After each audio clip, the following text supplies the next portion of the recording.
Welcome to Real Flix Reviews, like a book club. People hate reading. This week we're doing the movie Whiplash, made in 2014, and The Punisher, Season 1, Episode 7. This week we have Jonathan Charney, James Stevens, and Ryan Preston.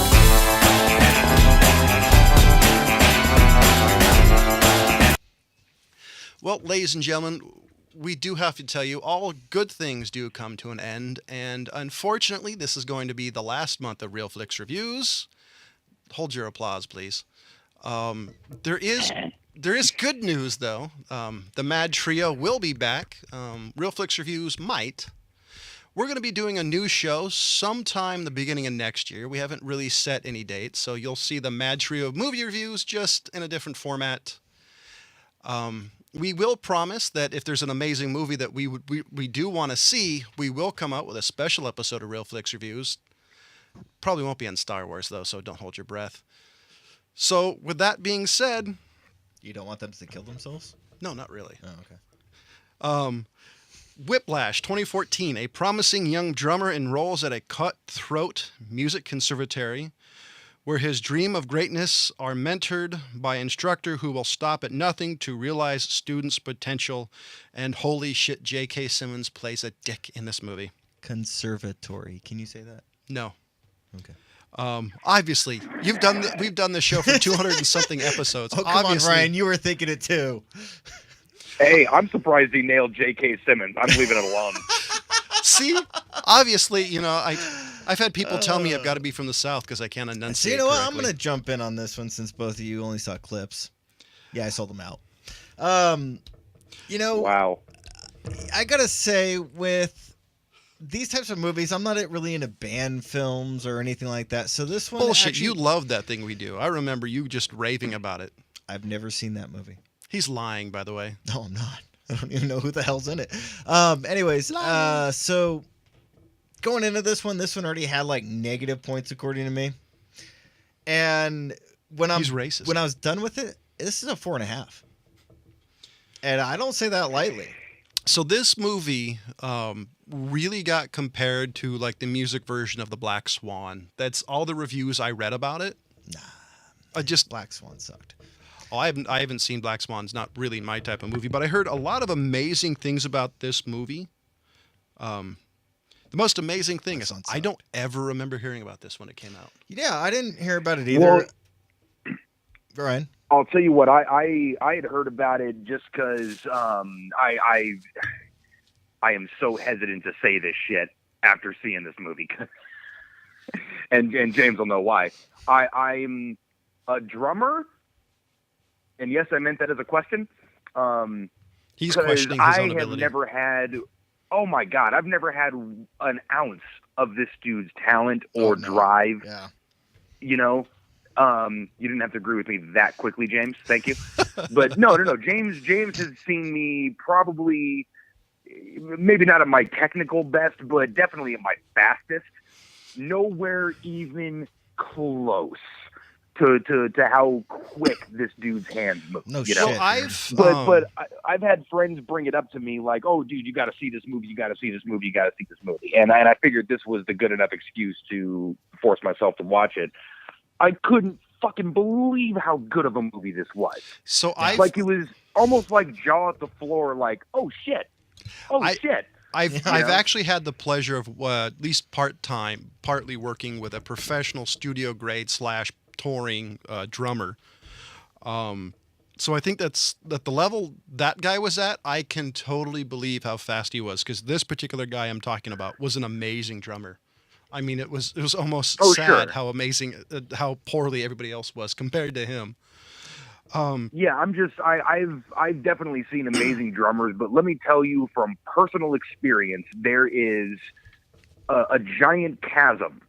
Okay, from like I'm actually a pretty decent drummer, So he's adequate. all said and done, I can definitely hold a beat. I can play, semi-complicated things. I cannot do 400 times. You're better off getting an old 808. I'm telling you, the amount of people that are where I'm at to where that kid and that level is at, it goes from like, probably hundreds of thousands to like 20, 30, 50. Yeah. You know, like not very many people are on that kind of level. Maybe not. Maybe more. Well, than the 50, funniest you know thing what is I mean? I doubt there's even touring musicians that may be at that level. And before everybody like yells at me, if you look at some of the musicians, especially drummers throughout the ages, you know, not everybody's like a Tommy Lee or other type of drummers. So I do think, and not everything is just about speed. What jazz drum do, what jazz does in general, is it kind of takes that speed, mixes it with this like technical masterpiece, and makes you do both of these things at once. I mean, yes, there's some amazing drummers out there. I'm sure we get a list of 1,000, but it's just to get to that level requires, I mean, just so much more dedication. So I recognize right off the bat, like, oh shit, this is not easy. So there is something that I didn't know. I'm a huge jazz fan, and I've never really looked at far as the technical aspects about it. I saw an interview on Jimmy Fallon with this guy, and he was talking about, you know, he's used to a normal drumming where you just hold a stick standard, and he was saying the problem with jazz drumming is you don't hold it normal as you would doing everything else. So he said there's so much more technical difference between, you know, being like a rock and roll drummer and a jazz drummer. Yeah. So that was right. It's the difference. It's called match is when you hold it, you know, like a rock and roll drummer. Traditional is, you know, well, at least on a kit, traditional is, you know, laid across the palm of your hand, essentially between your, you know, middle and ring finger. Yeah. So in that final scene where he's doing Whiplash by himself and he's leading the band, there's a section where they cut away from Miles Teller and they just focused in on the drums and the sticks moving. And I was looking at that and just the speed that he's hitting, how accurate and on time and everything is on it. I was sitting there and I'm like, I wonder who they picked to be doing that scene. It was him. It was actually Miles Teller. Yeah. That's the thing that just blew me away. He's a self-taught drummer. Yeah, he is. And he's amazing, actually. I'm surprised that he's actually doing this instead of actually playing music. So that was the other part of the interview. He talked about growing up, he's always played instruments. He said before this he was playing piano and he just wanted a drum kit, and he said he didn't take any lessons, so he just picked it up. Yeah. Like, which is amazing to me. Now, the other thing I want to pick up on this movie, because one of the things that I think a lot of people are going to think is an exaggeration, is how J.K. Simmons actually put this together as playing this guy Teller. There are people like that, people. I mean, they actually do live in the entertainment and the upper class hospitality industries where they're like that. They want to push you to the next level. They want to do that. I've had chefs in my face screaming, cussing me out, throwing tantrums and throwing shit. They'll get physical with you too. It happens. So sure, I think, yeah. I'll tell you what Go on. Oh no, I was going to say my favorite scene was the am I dragging or am I rushing? Yeah. I mean he's slapping him in the face off tempo on the floor, and just the intensity of that was just unbelievable. I love the scene where he tackles J.K. Simmons. He actually broke some ribs. Yeah. In real life? Yeah. I realized J.K. Simmons actually got 2 broken ribs from that scene, and why didn't they bring continued? They should have brought a wrestler on board. Would have told him how to take that. I'm actually surprised to hear that he was injured. I mean, he looks like he spent his life in the weight room before this movie. Oh yeah. Yeah, J.K. Simmons was jacked. I think he's even more jacked for was it Spider-Man? He played another role recently where they was taking an Instagram photo of him. He was, for his age, he's huge. Yeah. Anyways, but yeah, the relationship they had was remarkable. I mean, I was such a fan of this freaking movie, man. Holy shit. See, I've never had a relationship that with a teacher where I hated him and loved him, and it was a really cool relationship. And this movie, I think, only had a $3 million budget. Like $3 million, and they shot it. It was shot in 19 days. Damn, that was fast. And it was amazing. Shot, edited, and cut for the Sundance Film Awards within 10 weeks. So that's why I didn't hear about that. I don't generally follow Sundance. Let me bring up another point that I want to make sure everyone is aware is not an exaggeration. His hands bleeding all over that kid. Oh yeah, that was real too. He got the calluses. Yeah, and I'm blood. sure it was real because if you're telling me they shot that shit in 19 days, I'll bet you the look on his face and the sweat porn. I mean, you didn't have to do any makeup for that movie. Yeah, the final song was 9 minutes long. He drummed for 9 minutes. Complete. At that speed. At that speed, and they cut it down for the film for 5 minutes, but it was a 9-minute thing. That's insane. See, that's unbelievable. I love movies with about bands when you actually get to see the people actually doing it. Yeah, I literally, when I saw that final section, I was sitting there and I'm like, no, that actor cannot be playing that fast. I just wasn't completely believing that he actually did that. Initially, I was, but before I found out that was him playing also, before even starting it, I was like, okay, well, the only standard I really have for this movie is somebody better actually be playing those drums. Yeah. Because in a movie, if most of the time when you see a band, the guy is not hitting the drums in time with what's going on. And it's, anybody who's a musician and watches a musician on TV fake something, it's just immediately noticeable. So that was the only real standard. And especially with drums, when it's a drum-centric movie, it's almost impossible to fake it. But then he's playing stuff that I'm just like, no way. Is this? Yeah. I mean, either this actor is that good, or they've done some remarkable CGI and timing and cut this thing. And like I was thinking, like, okay, this must have been like a 3-month shoot, and you're filming in like 10-second increments, Yeah. But then they landed these long shots on this kid, and I'm just like, no, there's no way to fake that.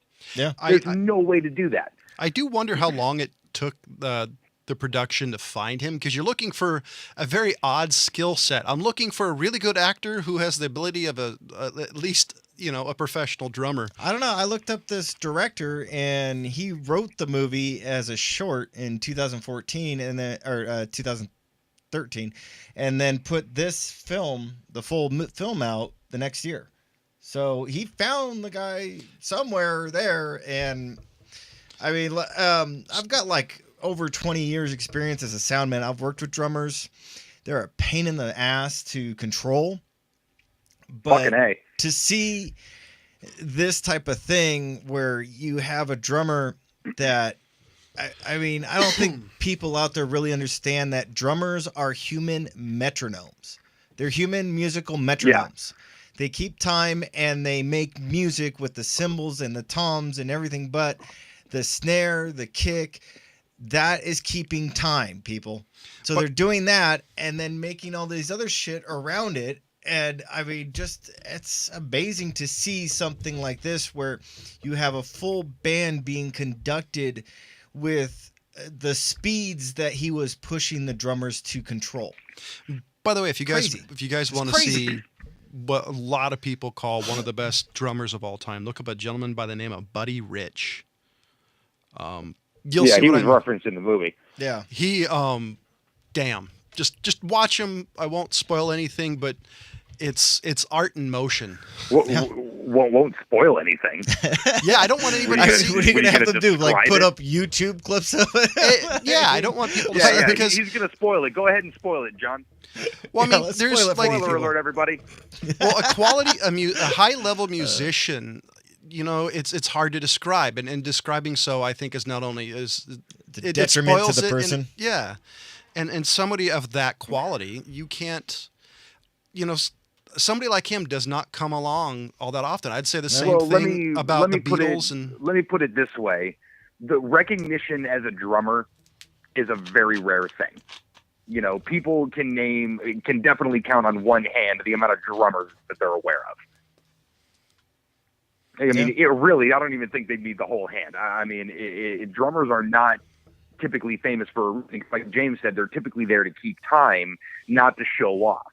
Now, a drummer by nature is a show-off artist. and he's looking for any excuse to hit things like a monkey with his sticks. Yeah. By the way, the drummer like a wind-up monkey. I like that. Yeah. Finding a disciplined drummer, I know I love that reference too, is a really, really difficult thing. You know, they're constantly just kind of in their own little head, in their own little world, riffing on dumb shit. But sorry about that, by the way. The drummers are always, like, band-wise, they're always my favorite people to watch. Just because you can tell if the band's having fun or not solely based on the drummer. Because you can tell if the drummer misses something, you can tell, like, if he fucks up the rest of the band. So I've always enjoyed watching. Yeah, the amount of times the pianist used to look at me kind of out of the side of her eye and just kind of, like, move her hand from high to low, like, slow the fuck down, dude. Yeah.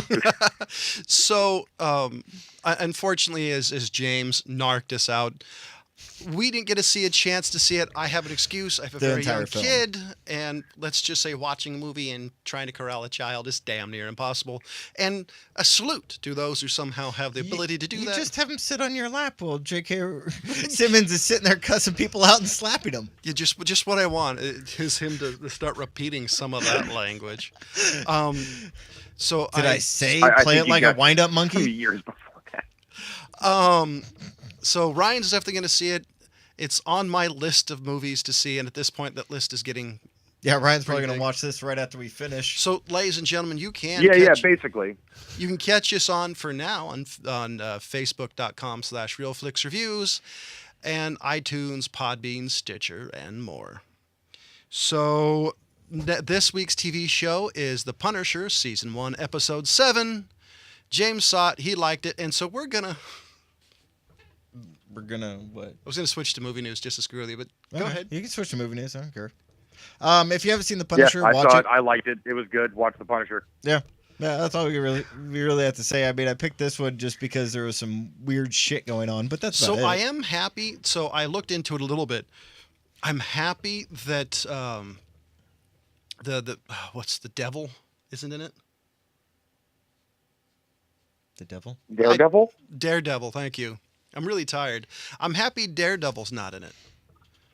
Why? I'll tell you what, I was actually kind of surprised, but I was happy with that also. Are you looking for crossovers? Are you wanting crossovers? I mean, not right away, because that's kind of where I was going with it. Yeah, because my thought is you got to have this character stand alone. Granted, he can, but there's been so many bad Punisher movies that I wanted to see. Wait, hold on. Let's back that up. By the way you phrase that, is there a good Punisher movie? No. Okay. I like one of the bad Punisher movies, but it is not a good movie. And Dolphy, I'm talking to you. Yeah. So I really thought the only way this is going to succeed at all is have him stand by itself. And I've heard nothing but rave reviews about this from everybody I know who's seen it. And I was just afraid if you had the Daredevil in it, you could make it either campy or it'd become more about the devil. And I really wanted to have it more about... I'm just glad that he wasn't part of Marvel's Defenders, because that shit sucked. Was he ever? No, but I'm just glad that he didn't try to throw him in that. That's the thing is mostly the Punisher is a very standalone character, and I'm pretty much on the same boat as John. Just in as much as I figured it was only going to go one of two ways. Either you bring Daredevil in for like a scene where he's like, give him a thumbs up and hey, good job, or hey, calm down, and it's a throwaway scene, or he's in the entire show. And I didn't want him to be in the entire show. I wanted it to be Frank Castle's story, which they were absolutely brilliant about. So what I was hoping for, because I haven't seen any of it, I'm hoping for like the end, you see the outline of Daredevil. That's it. Like right as a closing credit hit. And then that's what I wanted more than anything. I don't want to see his face. I don't want to hear him talk. I want to see an outline, and I would be happy. As far as I'm concerned, they already did the crossover with Daredevil. Oh, there'll be more. No. Yeah. They already did it. No, there'll be more. No, they already did it. That's cute. But they'll do it again. Are they going to do Frankencastle? Maybe. Which is a comic book, if you people don't know. The only thing, will it be on Netflix? I hope so. Screw you, Disney. Yeah, well, that's obviously still kind of remains to be seen with the Disney Marvel merger. With the fascist. Well, the question is how much is Netflix fronting for this? Because if Netflix is paying for it and Disney is just the rights holder, then that would be a little bit more difficult. They probably are. Yeah, I would imagine that they're just licensing the characters. Like, hey, listen, we're going to have exclusive rights to these particular characters. You guys can fuck off with your other things. See, that's the question. I would be surprised because rumor has it Disney is going to start spending a lot of money in trying to get Marvel's rights back because Marvel sold a lot of their rights. So the question would be, I don't understand why. Well, Marvel was failing. I know, but you got that much money going to a bunch of different. Anyway. No. But before this, Marvel was failing, like belly up. How do you think Disney bought them? Rape. It is the mouse, and they are fascist. So on a little bit of TV news, movie news, I did hear something that has me very intrigued. Tarantino is going to be involved in Star Trek somehow. I guess he sold this Paramount and an idea, and I guess Paramount is going a bunch of writers and putting a bunch of people in a room to see Tarantino's idea. That has me curious. Star Trek is, violent is not Tarantino's level of violence. So I'm really curious to see if they make the Star Trek universe Tarantino violent, or if Tarantino can control his level of bloodshed. They absolutely they absolutely won't make it Tarantino violent. It doesn't need to be. But we all know that Tarantino as a fan is the best Tarantino there is. Oh, hell yeah. Like him as a fan of a particular genre or series or something, that's going to be him at his best when he's because he knows what works for those things. He's basically a movie savant. Basically, yeah. Because this, I consider myself a movie geek, but if you listen to any of the interviews, the guy's bringing out references that are not only obscure, but they're old. He is an absolute encyclopedia. But he does things justice. When he does a kung fu movie, he nails it. When he does the Western, he nails it. When he does a World War II, it's like, holy shit, it's the best World War II movie ever. If he wants to do Star Trek, or he has a particular idea that he's going to produce, because Tarantino's produced a lot of things that he hasn't been directly involved in as a director or a writer. I will say though that everything Tarantino's involved in, he's still, pardon the expression, still able to put his stank on it. So you can tell that his flair is involved in it. But it's always like varying degrees of, like a Tarantino movie, like if you look at Reservoir Dogs and Inglourious Bastards, full-fledged Tarantino.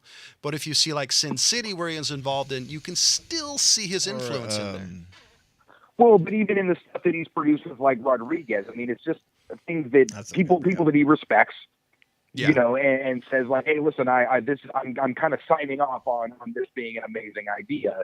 Kind of giving a stamp of approval to the general public, if you will. Well, if you look at 4 Rooms, which 4 different stories by 4 different directors, you can definitely tell which one was Tarantino's. Not only because he was in it, but but because of what it was and how much dialogue and the dialogue motivated scene. I actually to be fair, he is the only person that would ever hire himself as an actor. Yes, true. Except for the person in Golden Girls. I mean, why does he have to be Mr. Brown? That's like Mr. Shit. Why does he get to be Mr. White? Can't it be Mr. Black or Mr. Purple? I'll be okay being Mr. Purple. I'm gonna steal that box set, by the way, from you at some point. No, you're not. He is a Mr. Pink box set I've wanted forever because I can't find one. The Gambit movie looks to be starting production in early 2018. This is either going to suck out loud or be marginal at best. I have not been too happy with it. Most X-Men movies, minus the last trilogy. I have not been happy with any of the tries at Gambit so far. There's only been one try. And I don't know if it really deserves its own movie. The only one I think of what James has been saying all these years, it was the thieves and the assassins. That's the only story that I know of Gambit that I actually think that would be good. The only question is, will they be able to give it the atmosphere and the actual story to not make it, X-Men Origins Wolverine? Because that movie just sucked. Well, one would hope they've learned their lessons a little bit. Okay, so failures. I doubt you guys remember the Pick Your Own Story teen books that came out mid 90s or early 90s, late 80s, I think. The Goosebumps one? Oh, well, it's the ones that are like Pick Your Own Story. Yeah, I remember them. And then somehow I just shrank. Netflix has started doing that with kids shows. There's a few different kids shows that they have like a little thing, and you can actually take the remote and pick, which one you want to go with. Will they have you like fast forward for 5 minutes or? No, it just kind of like skips you around a little bit. Anyways, interesting. They're debating and they're teasing doing it for adult shows. Why? I don't give a crap. But no, here's the thing. Can it be like the Final Destination where allegedly you can choose if people die? I'll totally do that just as long as you have the actor I don't like. I was literally imagining the 9-year-old James sitting there wondering where the option to kill everybody in the show is. Yeah. I'm going to have to ask his mom about that. In those books, I just read it straight through. I didn't give a shit. I just read that. So it's like front to end. I didn't care. So it's like watching the movie Clue. Basically. But I'm not interested in doing that to a show. Or reading a Tarantino movie. I would be down to see how it's done. I don't know if I'd be interested in it, but on the technical level, I'm curious. And kind of a sad news, Gomer Pyle died at 87 years old.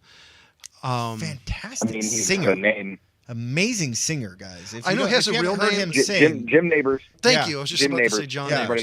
His name. I was just going to say that. I was going to tell them to Google Jim Neighbors to listen to him sing. I'm really just bummed. Saying, Gomer Pyle died. That's fucking terrible. In all honesty, more people know him as Gomer Pyle than they do his actual name. True. So saying, just saying, you could have said, hey, maybe, Jim Neighbors died. You might know him as Gomer Pyle. This is true, but I didn't have his name in front of me. I had Gomer Pyle because apparently all the news stories didn't put his real name on it. That was the thing that could have pissed me off. The headline wasn't Jim Neighbors dies; it was Gomer Pyle. Yeah, and I think I saw one that said Shazam, Gomer Pyle died. It's like, oh shit, dude, really, dude, what the hell?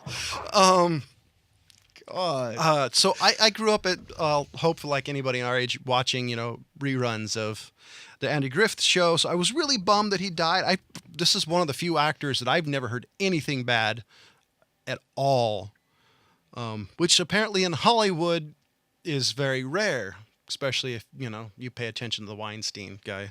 So would you guys listen to a Hugh Jackman? It happened back in the day. Now they just film everything. True. Would you guys actually listen to a Hugh Jackman as Wolverine podcast?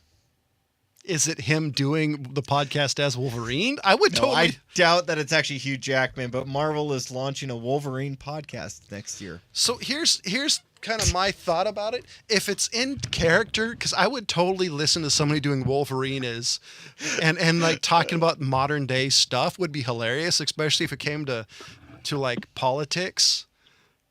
Well, I'll tell you what. I don't know what direction they're planning on going with this, but I've on a couple of occasions seen some podcasts come out where it's actually like old school radio theater. I would love that. Where it's Foley art and sound effects. Well, obviously that's Foley art. All the little things that used to be in the old school, radio theater. If they did something like that in a comic book range, and not like a book on tape, like complete with the footsteps and the breathing of the characters and all of that and the different characters. So that could be interesting. Well, is the guy I could totally be into that. Since I'm a huge fan of old time radio. I've been listening to it for decades. I'm trying to find the story. I lost it. I would love it. I used to love all the old Ray Bradbury shit when I was a kid. Oh. Because there's amazing shows like I've talked about Dragnet, the radio show. There's X-1. There's Fibber McGee and Molly. There's an amazing amount of old content out there. And if you take a look, the difference between, like Ryan said, an audiobook and old-time radio is you hear footsteps, doors shutting. It pretty much, matter of fact, the Dragnet was actually a simulcast for a period of time, I don't know the length, between being actually live action and audio. It was literally the same thing, but one actually had video attached. And it's a really cool medium that people have sort of forgotten about, which I hope, since podcasts have kind of come back. Well, that's kind of what start taking this new media. Well, not necessarily the old stories, but these new good ones, and do them like that. And there's just a little bit of a sidebar. If you ever watched the 1960s version of Dragnet, most of the side characters are actually old time radio actors. And I heard the difference between actors and old time radio actors is apparently most of the old time radio actors were able to read the script once and just repeat. I thought it was amazing. This is actually what they're actually quoted as first ever scripted podcast. So it does kind of sound like it's going to be some type of storyline based podcast. So here's the thing I have with it. Well, that's really good, because if it was the hey, we're talking Wolverine like fucking Chris Hardwick style, the talking everything nowadays.